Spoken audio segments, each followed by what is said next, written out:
Nestled on the southern edge of the rolling hills, woods and grassland of the South Downs in the southeast of England lies the leafy rural village of Clapham in Sussex. Settled for thousands of years, evidence of the pagans, Druids, Saxons and Romans is rich and seeps throughout the local area. In the 1970s, it was an idyllic rural British village, but on the outskirts of the village, obscured by the woods, evidence of a much darker group began seeping out. Strange disappearances of animals were reported, then came the bodies. This is Dark Histories, where the facts are worse than fiction.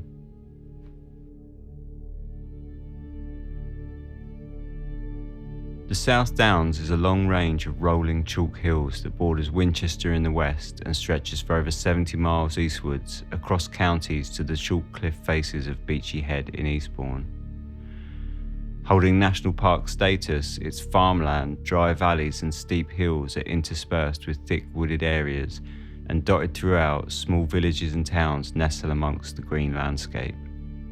Inhabited and settled for thousands of years, there is archaeological evidence of Neolithic mines and Iron Age forts scattered throughout the green hillsides.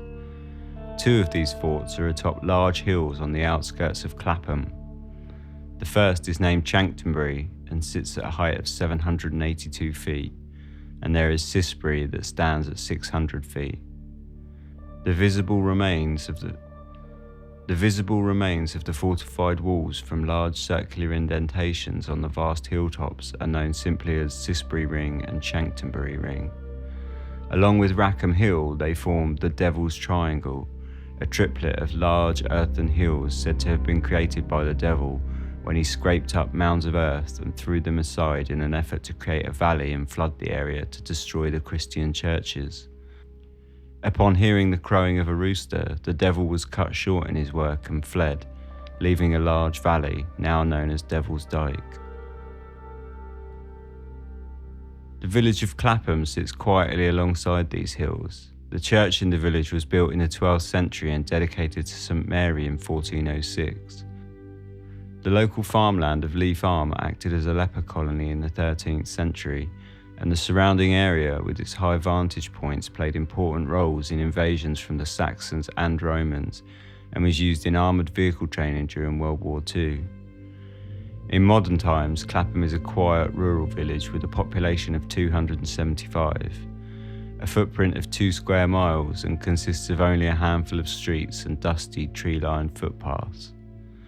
6 miles to the southwest lies the town of Littlehampton, and 5 miles to the southeast, Worthing, with the city of Brighton Hove just 12 miles along the now busy dual carriageway, built in the 20th century as a modern alternative to what was once the main trading route connecting Chichester and Brighton. With such a long, rich and often violent history that encompasses eras of invasion, plague, witch trials and religious persecution, it should come as little surprise that the folklore and legend of the area runs equally as deep. There are tales of Saxon coin mints lost to time under the hills of Sisbury that hold vast sums of ancient wealth. However, the stories are not only of romantic fortune, but speak also of strange happenings amongst the woods and atop the hills that belie the leafy and idyllic facade.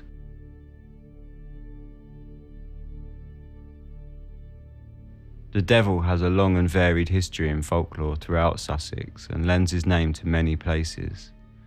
Many of the churches have at some point in the distant past had their northern entrances bricked up as a form of preventing evil from entering the sacred houses. There are reports of Aleister Crowley using the Chanctonbury Ring to practice his particular form of paganism, and it is suggested by those that subscribe to such theories that ancient ley lines cross and weave all along the ancient ruins, standing stones, mines and forts of the South Downs.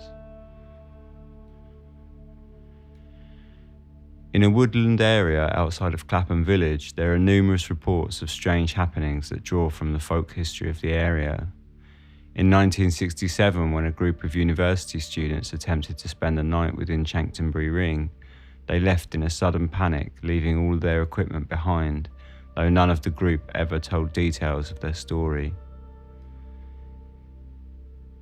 In 1968, a UFO research group who used the hill for its high vantage point and seclusion from light pollution were shocked to the core when, as they were walking up to the ring, were swept by waves of cold, bitter air. Many of the members complained of feeling nauseous, while others had trouble breathing. Upon leaving the ring, all of their conditions returned to normal. This is a common story for the Chanctonbury Ring and Clapham Wood, which, having winding, leafy pathways spidering throughout the overgrowth, proved popular for local dog walkers and hikers. The stories are numerous of sudden sweeping sickness, dizziness, weakness, problems with taking breath, and perhaps most disturbingly, feelings of being pulled by an unseen force that have affected both human and animal alike. Talking with local press, a Mrs. Goodman reported that whilst out walking her dog and beginning to feel uneasy, she experienced a great struggle trying to get away from the wood, claiming that it was as though I was being pulled back and my legs grew weak. It was quite frightening. There is something strange about that wood. Among the walkers, it's often discussed and remarked upon by the lack of wildlife in the Clapham Wood and Chanctonbury area, in particular the stillness of the air and peculiar lack of birdsong. David Bennett, the Clapham churchwarden, was a keen ornithologist and enjoyed recording the song of the nightingale.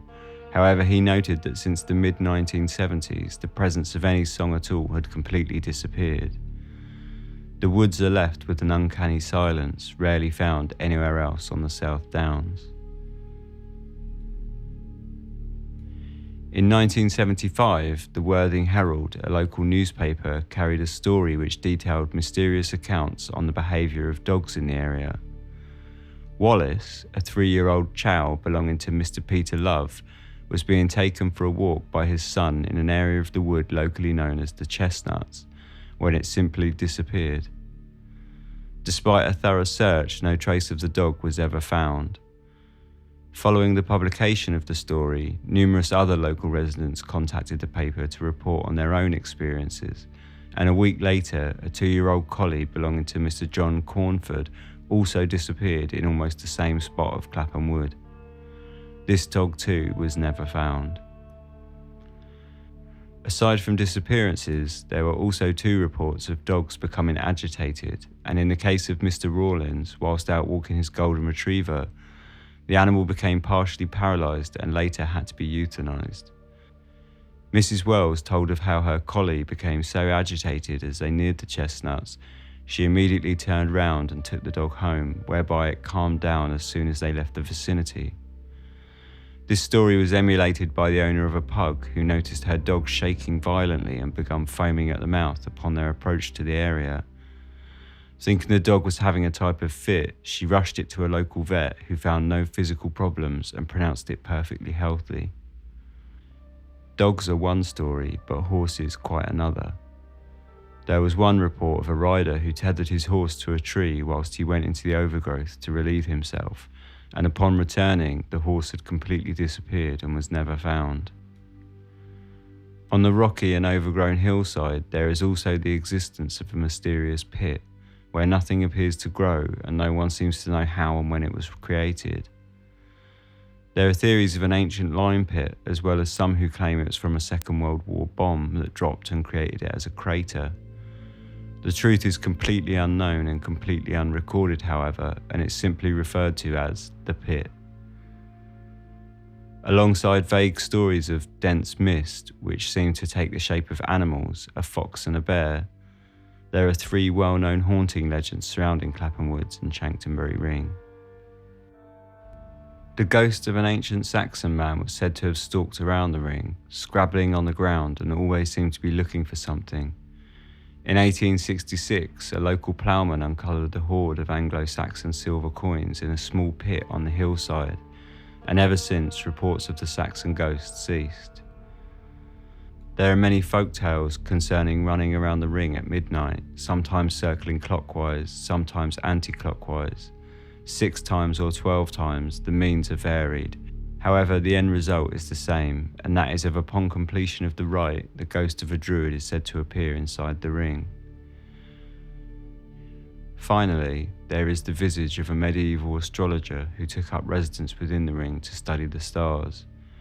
His shining ghost is said to glide in and out of the trees following a sudden lowering of the temperature, and has been seen and reported on numerous occasions by people from all walks of life. In 1935, Dr. Philip Goss, who lived within viewing distance of Chanctonbury Ring and held a special fondness with the area, said of the ancient mound, "Naturally, the ring is haunted. Even on bright summer days, there is an uncanny sense of some unseen presence which seems to follow you about. If you enter the dark wood alone, you are conscious of something behind you. When you stop, it stops. When you go on, it follows. Even on the most tranquil days, when no breath of air stirs the leaves, you can hear a whispering somewhere above you. And if you should be so bold as to enter the ring on a dark night, as my wife and I did, we never shall repeat that visit. Some things are best forgotten if they can be." The folk tales surrounding the area are widespread, and most everyone knows at least one tale of strangeness that has taken place there. Beyond stories, however, lies real evidence of something much darker, much more physical, lurking in the shadows of the wood. A threat which could in part at least explain the disappearances of the animals, and possibly much, much more.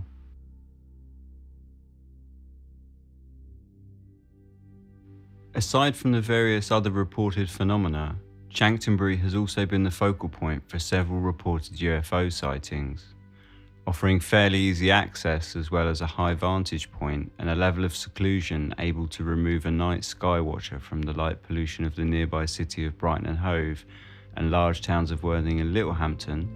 It has been the site of choice for many night watchers over the years. In 1968, local ufologist Charles Walker was attending one such night watch taking place on Chanctonbury Ring. The group took a break from their extended vigils when a sudden bout of sickness and temporary blindness struck many members of the group. Being of curious mind, it was this event which he found difficult to explain that prompted Charles to begin investigating the area of Clapham Wood and Chanctonbury.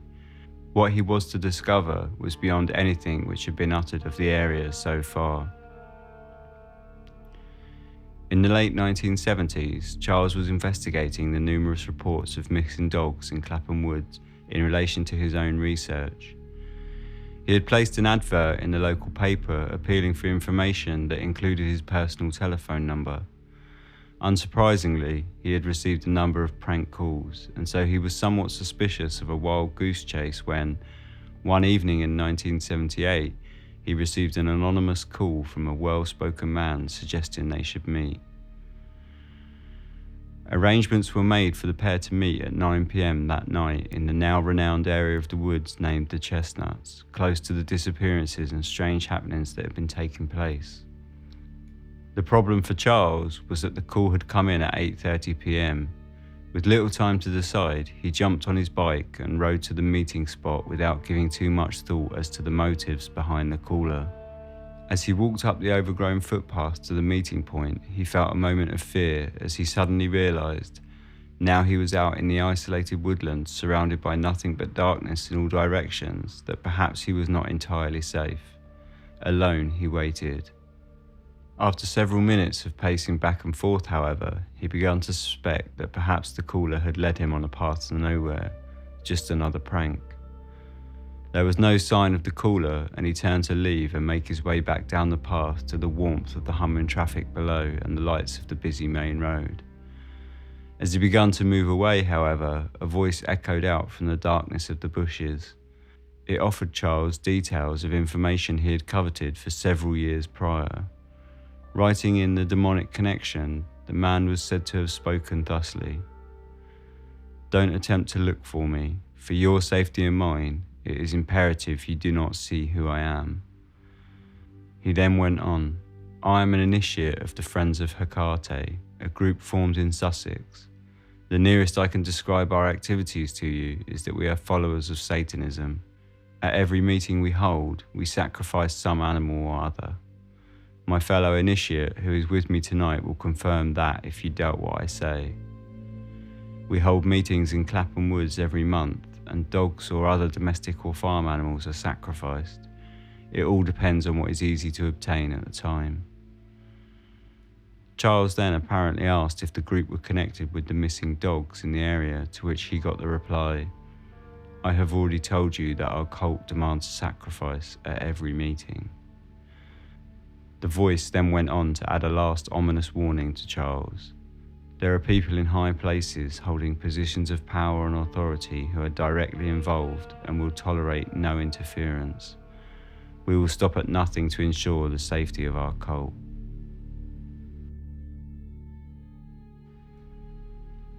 Hecate refers to the ancient Greek goddess born of Perses and Asteria who takes three forms.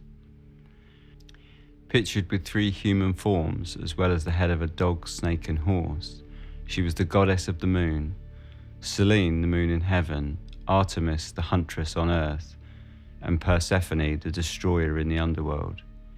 It is suggested that her initial form was that of a friendly and benevolent birth deity.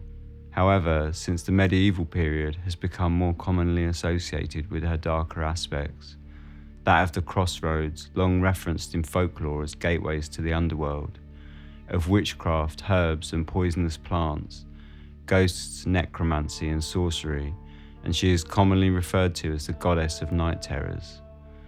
Closely associated with dogs, she is the keeper of Cerberus, and although it's proposed that originally the dogs were symbols of childbirth and fertility, this interpretation later gave way to the concepts of dogs as manifestations of souls and demons which accompany her. As her sacrificial animal, it is said that dogs were often eaten in solemn sacrament to her. Francis King's book, published in 1972, titled Sexuality, Magic and Perversion, details how to invoke the goddess Hecate with a recitation as follows. Come infernal, Bombo, goddess of the broad roadways, of the crossroad, thou who goest to and fro at night, torch in hand, enemy of the day, friend and lover of darkness, thou who dost rejoice when the bitches are howling and warm blood is spilled, thou who art walking amid the phantom and in the place of tombs, thou whose thirst is blood, thou who dost strike chill fear into mortal heart, Gorgo, Mormo, moon of 1,000 forms, cast a propitious eye upon our sacrifice. One could perhaps write off the group as a small bunch of cranks, or perhaps just people with unique interests who mean little harm. The animal disappearances could have little to do with the group, and they could be simply using the disappearances as a convenience, a form of legitimacy where none existed. To do so, however, would be much too simple, for it was not only dogs and animals that went missing in Clapham Woods.